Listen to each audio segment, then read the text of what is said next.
Вот он, король света от Wuben. На Кикстартере он появился в августе 2023 года. То есть прошло практически 3 года, и вот наконец-то он в продаже. И мы сможем его распаковать и, конечно же, проверить. Чем интересен этот фонарь? Он может светить практически 2 часа на 3000 люмен. В нем встроено активное охлаждение. И это неплохой пауэрбанк на 9600, потому что здесь стоит 2 аккумулятора 21700. Кому интересны сухие цифры, можете посмотреть еще сюда. Здесь указано, что он светит на 410 метров, весит 383 грамма, IP65, можно кинуть его с метра, если не жалко. Но данный фонарь, конечно же, нужно смотреть вживую, потому что цифры цифрами, написать можно всякое. Давайте посмотрим. Так ли это на самом деле? Где-то я фразу подцепил, даже не знаю.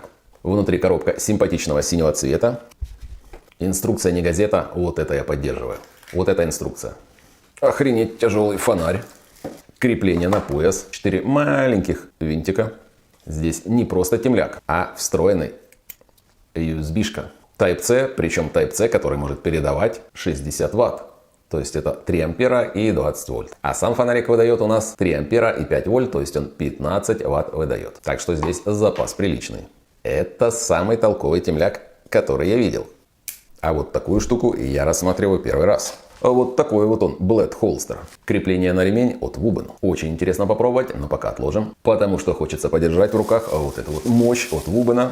На этот раз он у меня полностью черный. Этот светит меньше минуты на 3000, этот светит 2 часа на 3000. Снимаем предупреждающую синюю наклейку. Вот таким образом отстреливает у нас крышка. Под крышкой стоит, естественно, защитная пленка, чтобы батарейки не разрядились. И внутри нас встречает 2 батареечки на 4800 формата 21700.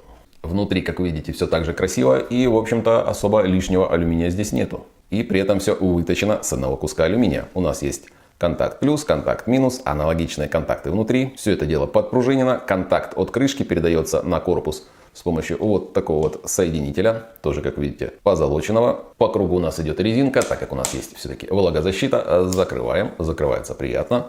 Слева у нас идет дальнобойный светодиод и справа у нас идет EDC-шный. В дальнобойном у нас стоит светодиод Cree XHP 50.3 High. И 4 спотовых у нас идут Cree XHP 50.3. Мощность спота 3650 максималочки и мощность флуда 8650. Если же включаем 2, получаем 12300.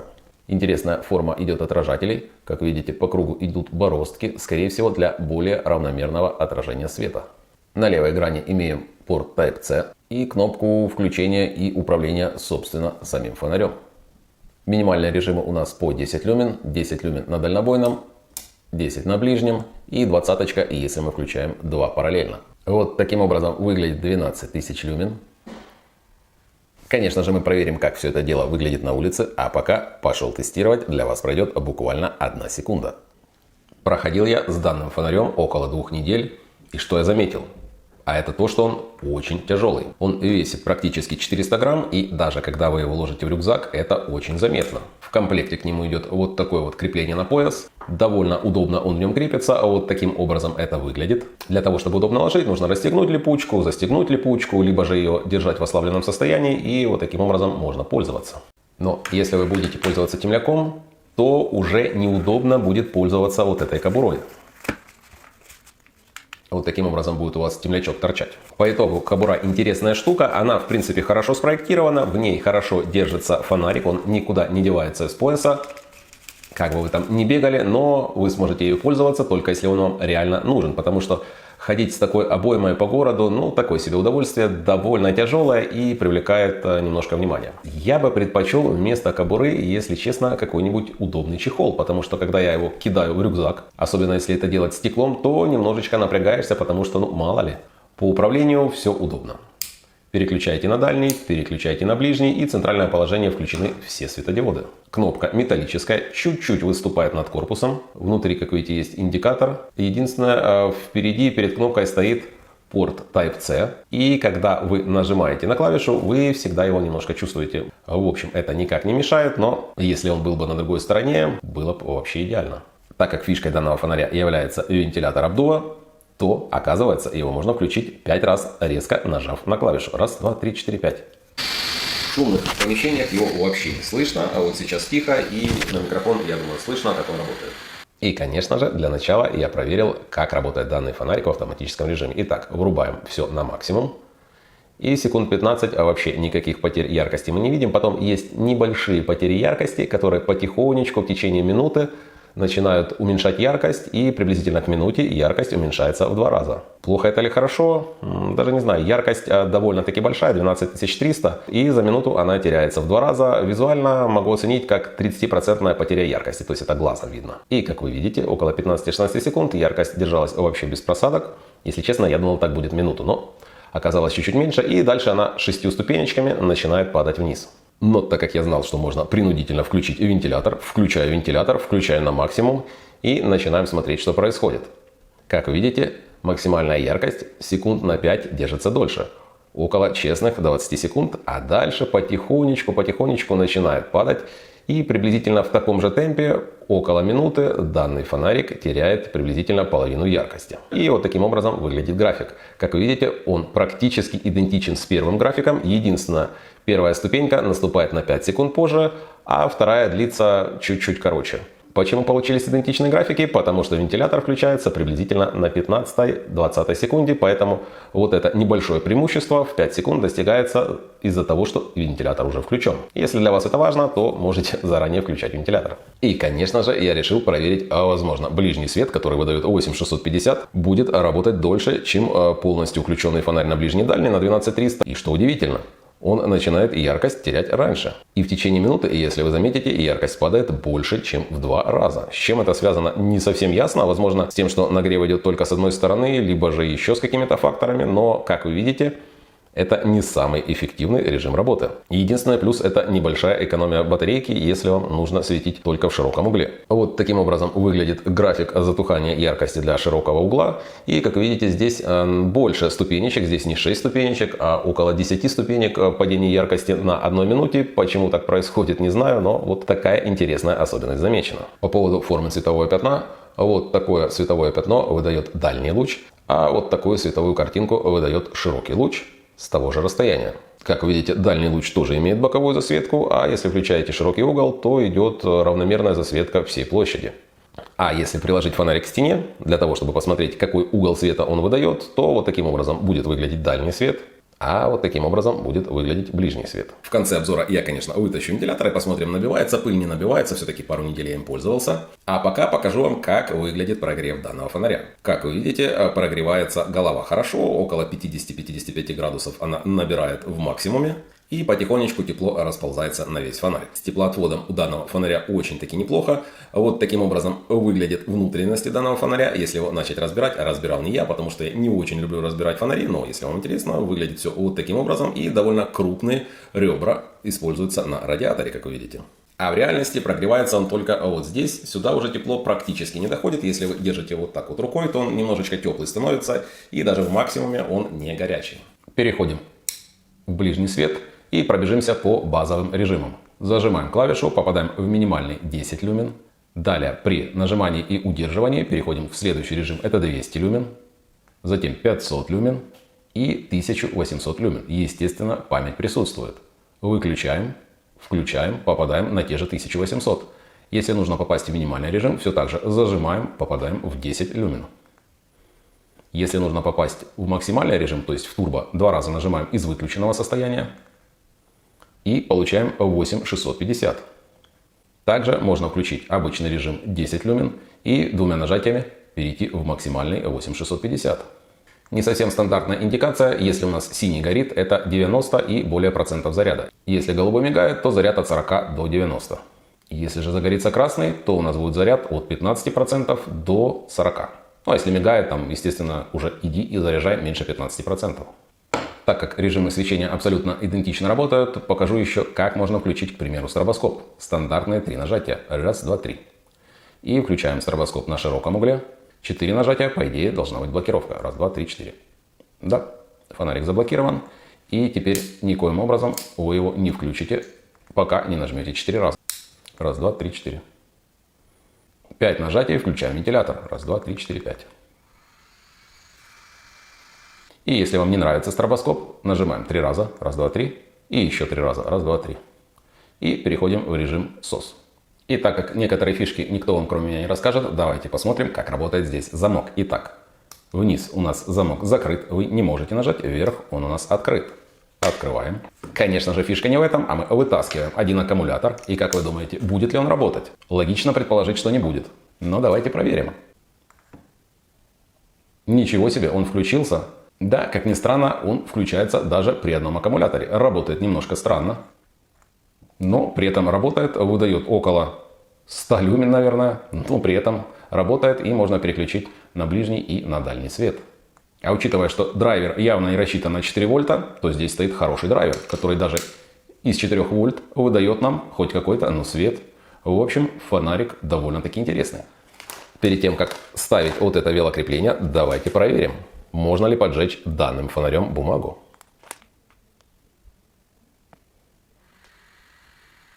Слышно вам или нет, но бумага уже начинает загораться, плавиться. Я просто немножко переживаю за сам фонарь. У меня был небольшой казус, я его на максимум включил и положил на диван. И буквально через пару секунд диван начал дымиться, поэтому с данным фонарем нужно аккуратно. Если захотите закрепить фонарик на велокрепление, либо же на какой-нибудь штатив, то, конечно, нужно взять вот такую штуку, которая называется P4. Это велокрепление, оно же крепление на штатив. Крепление идет полностью металлическое, и к нему идет 4 винтика, хотя нужно 2. Так как набор микроотверток мне не помог, пришлось на помощь звать вот такой вот мультитул Барбари. Кстати, он титановый, немного позже он будет в обзоре. Вот таким образом выглядит закрепленное велокрепление. Также есть крепление на штатив. Но глубина ограничена, поэтому если будете крепить на штатив, скорее всего, нужно будет вам что-нибудь подкладывать, какие-нибудь шайбочки. Велокрепление крепится вот таким образом. Двигаете до щелчка, есть щелчок, и оно закреплено. Велокрепление сделано из пластика, и вот здесь у меня есть некоторые подозрения, хотя развесовочка идет по центру. Если вам нужно изменить положение фонарика, есть вот такой вот флажок, переводите в положение Open и можете вращать. Флажок зафиксировали, и после этого он не вращается. Производитель в промо-материалах показывает, что можно закрепить даже на мотоцикл. Но при вот таком боковом креплении я бы, конечно, на мотоцикле с ним не гонял, потому что мало ли что. Но опять же буду проверять на подрессоренном переднем колесе, потому что жесткие толчки и довольно большой вес через какое-то время могут привести, а могут и не привести. Нужно проверять. И, конечно, я проверил, как этот фонарик светит ночью, к примеру, в лесу. Включаю минимальный режим.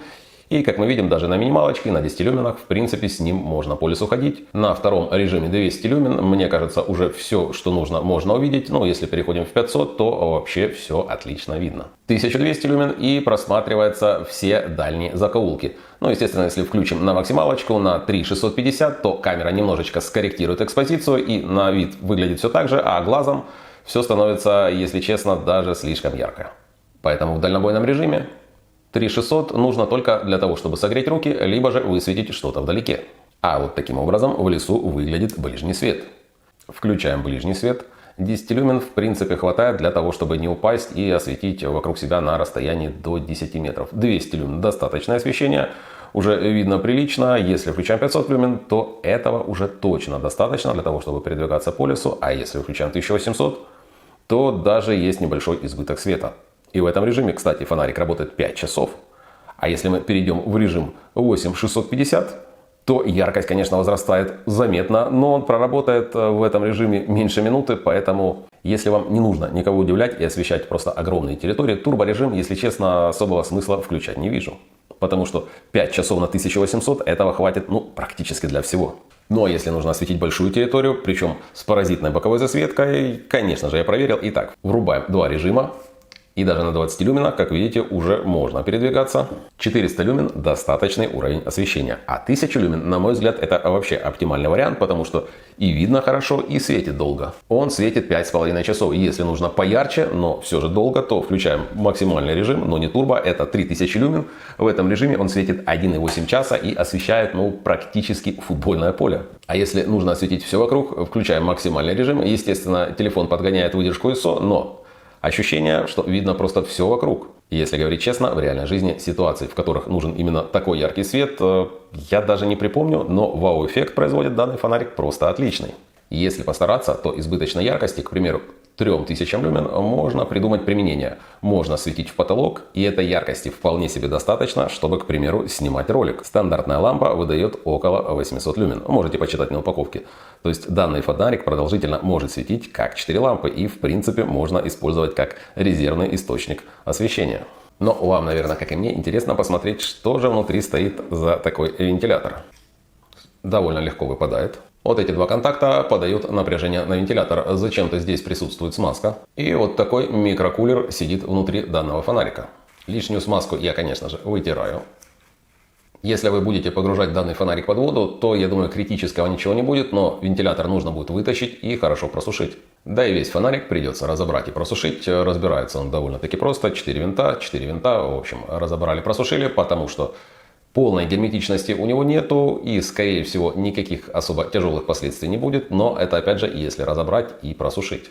А если включить принудительный обдув и не закручивать винтики, то при нажатии на вентилятор обдув включается и выключается. Так как здесь отсутствует мой любимый режим 1 люмен, я думаю, с чем же это связано? А давайте я вам сейчас покажу. Включаем минимальный 20 люмен. И если вам слышно, идет небольшой писк. Такой же писк есть на широком угле.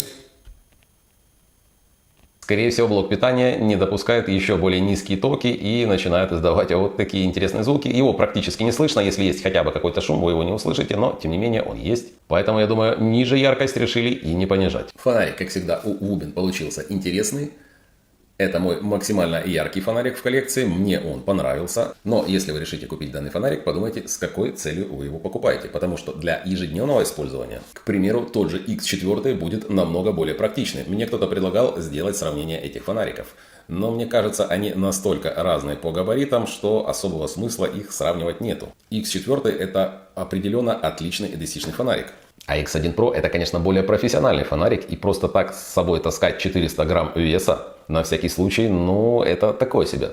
Но опять же скажу, фонарик классный, мне понравился, светит ярко. Цветовая картинка также хорошая, особенно на широком угле мне понравилось, то есть освещает территорию просто отлично. И, конечно же, можно использовать как пауэрбанк. Учитывая большую емкость аккумулятора 9600, вы любой телефон без проблем зарядите. И, как видите, телефон пишет «быстрая зарядка». Конечно же, 15 Вт это не самая быстрая зарядка, но, опять же, лучше, чем стандартные 10 Вт.